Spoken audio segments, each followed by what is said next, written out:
V dnešnom podcaste je mojím hosťom hypotekárna špecialistka Karin Gronová zo spoločnosti Gepard Finance, ktorá v tejto oblasti pôsobí už 22 rokov a svojim klientom načerpala viac ako 1600 hypoték. Rozprávali sme sa o téme úrokových sadzieb a predpokladu ich vývoja do budúcna.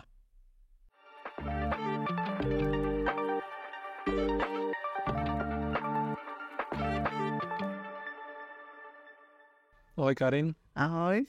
Rád ťa vidím opäť v štúdiu. Ďakujem veľmi pekne za pozvanie. Všetci už netrpezlivo očakávajú znižovanie úrokových sadzieb, hypoték a úverov. Európska centrálna banka znížila úrokovú sadzbu 0,25 na 4,25%. A môžeme teda očakávať aj zníženie úrokových sadzieb, hypoték a úverov v najbližšej dobe? Áno, Európska centrálna banka minulý týždeň znížila základnú úrokovú sadzbu o tých 0,20%, ako si hovoril. Pôvodne bola 4,5, teraz je 4,25. Je to v podstate, aby som možno ešte úplne, kým odpoviem na tvoju otázku, tak jemnučko z teórie, tak vlastne tá základná sadzba sa volá Euribor. Je to základná úroková sadzba Európskej centrálnej banky a to je sadzba, za ktorú si požičiavajú aj slovenské banky peniaze. Je to tzv. Nejaká cena peňazí, tá úroková sadzba. V podstate celú dobu, ako sú na Slovensku hypotéky, tak tá úroková sadzba úrokové sadzby na Slovensku kopírujú ten vývoj tej Európskej centrálnej banky viac menej, ale vplýva tam oveľa viacej ukazovateľov na tú výslednú úrokovú sadzbu, ktorú majú klienti v úverovej zmluve, a to je napríklad teda nie len ten tzv. Euribor, ale aj marža banky, ktorú si dáva k tej základnej úrokovej sadzbe. To je väčšinou záleží od tej samotnej inštitúcie, ktorú my nedokážeme nejako ovplyvniť. Keď si pozrieme úrokové sadzby, úrokový lístok na stránkach webových, tak v podstate to, čo vidíme ako základná úroková sadzba, tak to už je v podstate tá cena peňazí, ten nejaký Euribor plus tá marža banky.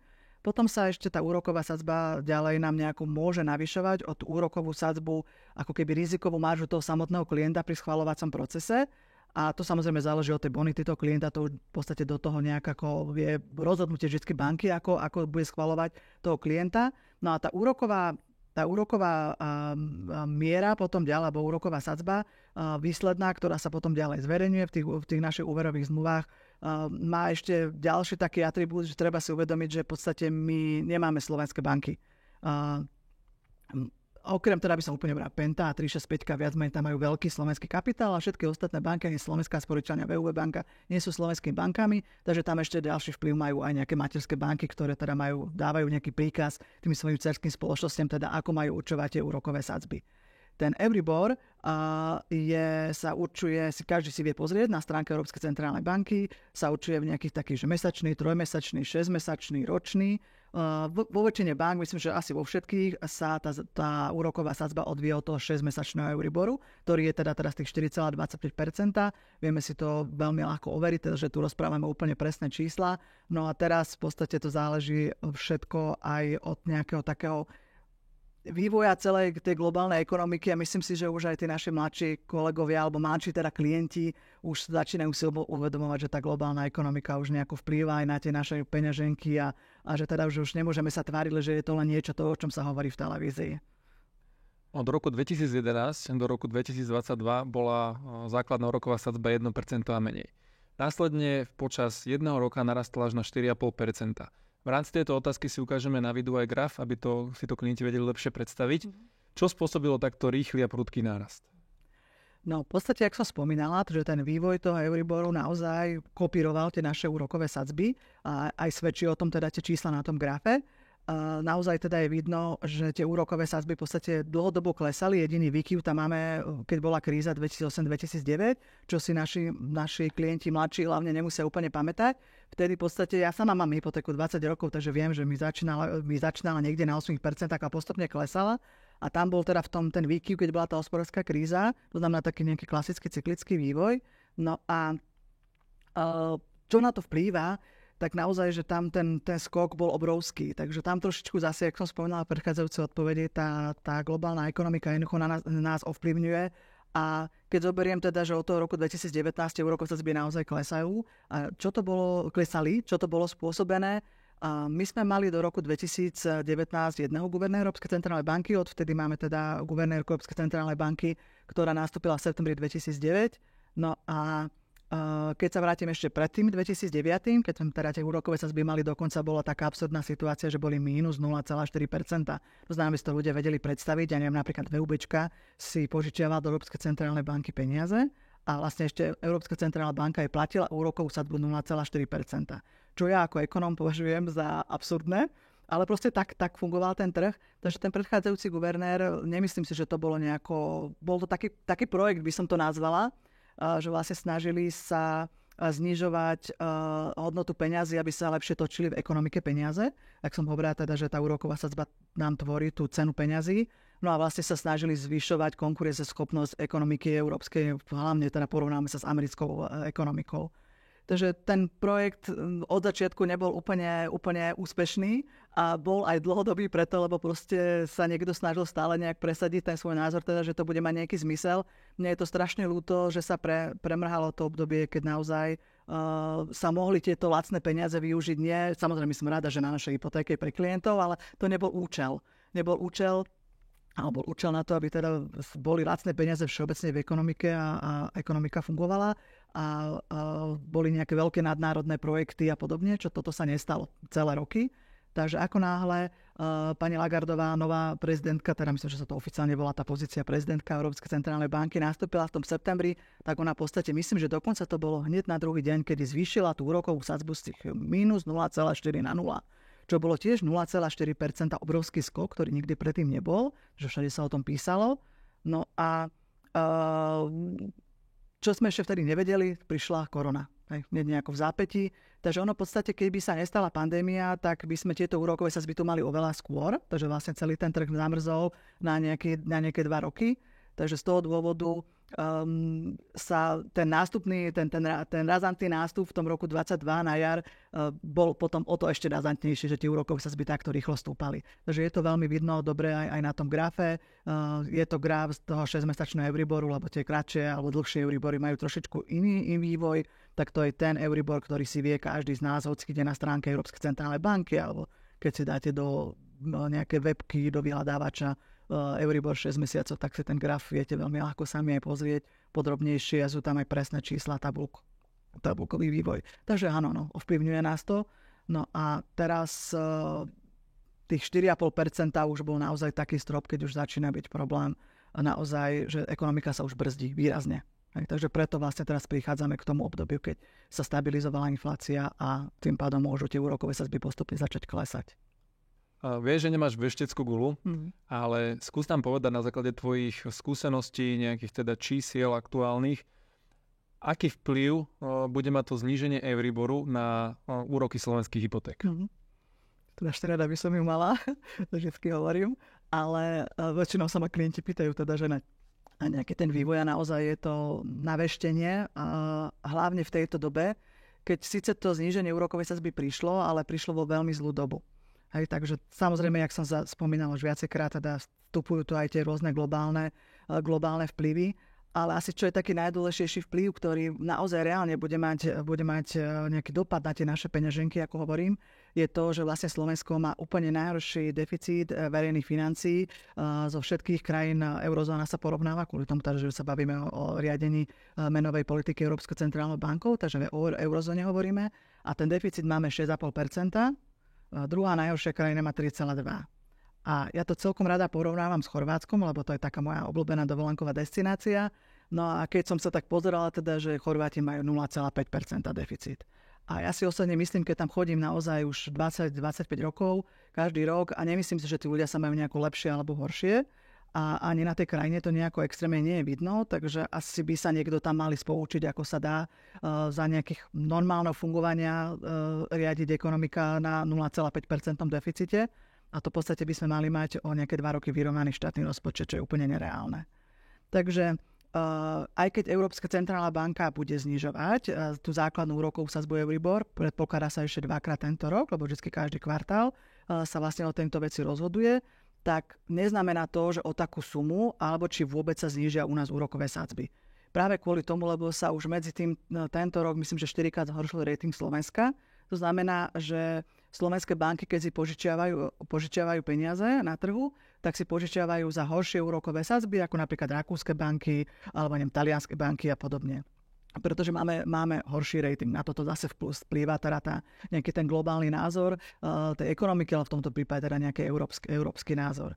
Takže ťažko povedať, ako sa to vyvinie, ale u nás je jedna velikánska výhoda, to je zase nejaký taký ďalší ukazovateľ, že konkurencieschopnosť bankového trhu v tých daných krajinách, to sa tiež dá vyhľadať na stránkach Európskej centrálnej banky a vlastne vyhodnocuje sa to, tak v tomto sme najlepšie, že máme zďaleka najlepšiu konkurencieschopnosť medzi bankami, takže to zase môže hrať ako veľké plus pre nás, že my máme totižto veľa bank na malom území a to môže hrať pre nás veľký prospekt v tom, že jednoducho tie banky medzi sebou sa v rámci konkurenčného boja nejako vybijú a donútia sa bojovať o toho klienta a pomôže to k znižovaniu úrokových sadzieb. Už len kvôli tomu, že tu máme teda, ako som spomínala, tie dve slovenské banky, ktoré nie sú až tak riadené z nejakých materských bank, takže môžu si určovať svoju vlastnú politiku a vplývajú na to, že teda väčšinou majú oni aj nižšie úrokové sadzby a vplýva teda na to tým pádom aj celý ten trh ostatných bank sa musia prispôsobovať. No takisto máme aj veľa sprostredkovateľov. To je druhá vec, ale samozrejme, že to je sprostredkovateľský trh, lebo v podstate ja vždy hovorím klientom, že na mojom stole sú všetky banky, aj všetká konkurencia všetkých bank, však sami to cítime, že tie banky, keď náhodou chvíľku neprinesiete hypotéku do tej banky, tak volajú a Karin, čo môžeme pre teba urobiť a podobne. Je to sympatické, jasné, že sa snažia a tým pádom v podstate je dobré naozaj sa zveriť tomu profikovi, lebo naozaj na tom stole tá konkurencieschopnosť sa ešte v podstate zvyšuje. Nielen ako trh samotný. Tak môžem povedať, že aj sprostredkovateľ zvyšuje konkurencieschopnosť. Určite, bez debaty. To je určite jednoznačné. Ešte možno aj to môže byť také zaujímavé povedať, že vlastne je taký veľmi špecifická vec, keď sa bavíme o sprostredkovateľoch, tak len na Slovensku a v Čechách nás platia banky. Aj všade inde vo svete je to platená služba zo strany klientov, takže v podstate tým pádom naozaj nemá absolútne nejaký klient mať strach, že prečo sa zveriť tomu skúsenému poradcovi, kvôli tomu jednoducho nemusí sa báť, že ho to bude stať niekoľko tisíc eur, čo vieme, že to stojí niekoľko tisíc eur bežne v krajinách. Aj. Takže v Holandsku to mám také overené nejaké okolo do 3 000 eur. Teraz mám klienta, čo si kupuje byť v Španielsku, tak platil nejaké okolo 5 000 eur a podobne. Hej. Takže v Rakúsku tiež viem, že to stojí nejaké medzi 2 až 3 000 eur, takže to poradenstvo samotné. Tak treba to využiť, na to sme tu. A povedzme ešte klientom, z akých zdrojov si vlastne banky požičiavajú peniaze? To je tiež zaujímavá otázka, lebo v podstate tiež sa nám to nejak zmenilo od tej doby, teda čo bolo pred pandémiou, čo bolo po pandémii. Banky, čiže teória hovorí teda z takého nejakého štatistického dlhodobého pohľadu, my sa bavíme o slovenských bankách, majú asi 40% si požičiavajú z Európskej centrálnej banky, asi 60% majú akoby vlastných peňazí, to sú úložky klientov, ktoré majú na bežných účtoch, na termíňákoch a v nejakých iných viazaných produktoch, ktoré môžu banky kvázi otáčať, preto na tieto úložky banky môžu dávať úrokové sadzby, lebo práve že ich požičiavajú ďalej, zarábajú na úrokoch, proste to sa navzájom, to je spojitá nádoba, ktorá sa navzájom živí. No a keďže bol taký obrovský hlad v tom 21, 22, 23 po úveroch, tak jednoducho banky siahli veľmi, veľmi hlboko do tých tzv. Úložiek klientov a naozaj v podstate použili to, pre nich sú to lacné zdroje pre banky a naozaj v podstate použili veľkú väčšinu týchto vkladov klientov a tým pádom sú odkázané viac menej oveľa viacej si požičiavať z Európskej centrálnej banky, ako využívať tieto lacné zdroje, ktoré majú v bankách. Takže tým pádom preto aj tie úrokové sadzby sa držať budú. V minulosti, tie posledné roky, keď naozaj bolo veľmi nízke úrokové sadzby, tak to má zase spojitú nádobu v tom, že zase sú aj nízke úrokové sadzby na vklady. To znamená, ľudia neboli motivovaní si ukladať peniaze a tým pádom bankám moc nepribúdali tie tzv. Úložky, jak sa tomu hovorí. No a keďže ich minuli teraz, tak teraz trošičku sa snažia, to vidíme aj v tých reklamách, že už to také veľmi, veľmi podporované a naozaj aj banky sa preorientovávajú na to, že sa snažia ľuďom ich presvedčať o tom, aby znova začali si ukladať peniaze. Ďakujem Bohu teda pre nich, zase úrokové sadzby sú vyššie, my čo máme úvery, tak my sme není nadšení, ale oni sú zase spokojnejší, keďže teda môžu viacej dostať na tie svoje vklady a tým pádom v podstate to bude chvíľku trvať, kým sa zase došetrí a nejako sa vyrovná ten trh, ale naozaj banky ten svoj úspech zaplatili teraz, že musia si požičiavať zase za drahšie. Takže to je ten veľký problém tohto obdobia a to môže trvať kľudne zase nejaké, nechcem povedať 2-3 roky, 5 rokov, možno 10, naozaj neviem, hej, ale určite dosť dlhé obdobie, kým zase bude ten vyvážený zdroj požičiavanie z Európskej centrálnej banky a požičiavanie peňazí svojich vlastných klientov. A prosím, zhrňme ešte, čo všetko ovplyvňuje cenu peňazí a teda výšku úrokov. Áno, ono je trošku taká odbornejšia téma, takže to zhrnutie je na mieste. Takže vlastne tá úroková sadzba, ktorú máme v úverovej zmluve, sa nám odvíja, o čo nám ju ovplyvňuje, teda je tá základná úroková sadzba Európskej centrálnej banky, ten náš Euribor. Potom je tam marža banky, ktorú si banka samotná dáva vo všeobecnosti na všetky úvery. Aj to veľa ju ovplyvňuje aj tá domovská banka, ktorá teda povie, materská banka, že teda aká má byť tá riziková marža banky. Potom tam máme rizikovú maržu klienta pri schvaľovaní, čo záleží od jeho bonity. No a potom úplne to, čo nevieme absolútne ovplyvniť, to sú tie makroekonomické ukazovatele, ktoré sú nie len že slovenské makroekonomické ukazovatele, ale vôbec celková tá politika hospodárska Slovenska a Európskej únie. Aký vývoj úrokových sadzieb teda môžeme v najbližšom období očakávať na Slovensku? Na Slovensku v najbližšej dobe si myslím, že nedá sa očakávať nejaký výrazný pokles. Naozaj to vysníva 1%. Ja by som všetkým mojim klientom prijala, keď mali 0% 30 rokov. Veľmi rada a s obrovskou radosťou by som im také hypotéky sprostredkovala. Bohužiaľ, proste žijeme v tom globálnom svete a nemôžeme to očakávať. Takže ako som spomínala, keďže tá Európska centrálna banka teda ohlasuje postupné to znižovanie, vidíte, že v podstate tých 0,25% zase nie je nejaké akože veľké znižovanie a naozaj tá Európska centrálna banka ide na to opatrne. Záleží od toho vývoja bohužiaľ aj tých konfliktov, ktoré sa proste dejú vo svete a to má vplyv na celkový obchod svetový a tým pádom aj na infláciu a podobne. Takže tým pádom uvidíme, že ako sa to bude diať ďalej v Európskej centrálnej banke, ale u nás na Slovensku tá konkurencieschopnosť toho trhu môže zahrať veľkú rolu. Vždycky to zatiaľ tak bolo. No a v horizonte, ja rátam tak môj odborný odhad, v horizonte možno, že nejakých 2-3 rokov, keď sa dostaneme na 1%, tak budeme, myslím si, že radi. A ja si musím povedať tak, že to 1%, tá úroková sadzba, to bol v podstate ekonomický nezmysel. Môj názor. Hej. Ono to nie je úplne zdravé, takže tá cena peňazí nejaká byť musí. No a práve naopak tých 2,5 a 3,5% ja považujem za takú normálnu bežnú úrokovú sadzbu. Tí, čo sme starší a čo máme už dlhšie hypotéku.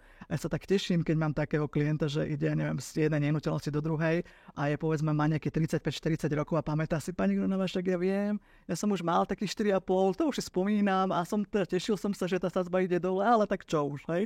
Tak týmto starším klientom, čo mali už minimálne jednu hypotéku, tak sa to aj ľahšie vysvetľuje.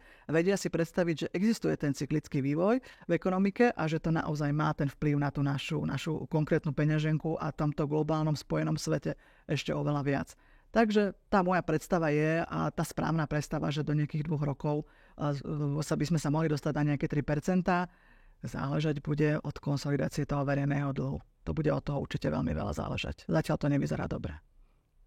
Odporúčaš klientom kupovať nehnuteľnosť teraz alebo radšej počkať na zníženie úrokových sadzieb? To je taká záľudná otázka, ale na mieste, to je logické, že na to sa klienti, skoro každý klient, tak to je jedna z tých prvých otázok, keď sú ešte neúplne rozhodnutí.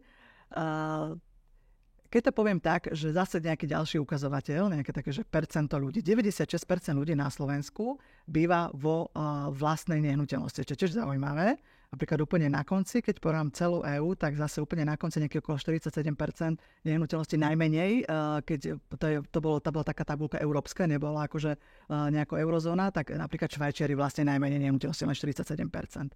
Takže 96% ľudí na Slovensku vlastne nehnuteľnosť a z toho asi 1/3 ich má na úver. Takže to tiež môže byť také zaujímavé vedieť, že nie je to až tak veľa, ako si myslíme, že až tak strašne veľa ľudí si neberie hypotéky. No a teraz je to otázne, že tá úroková sadzba naozaj bude ešte dlhšie v takýchto číslach.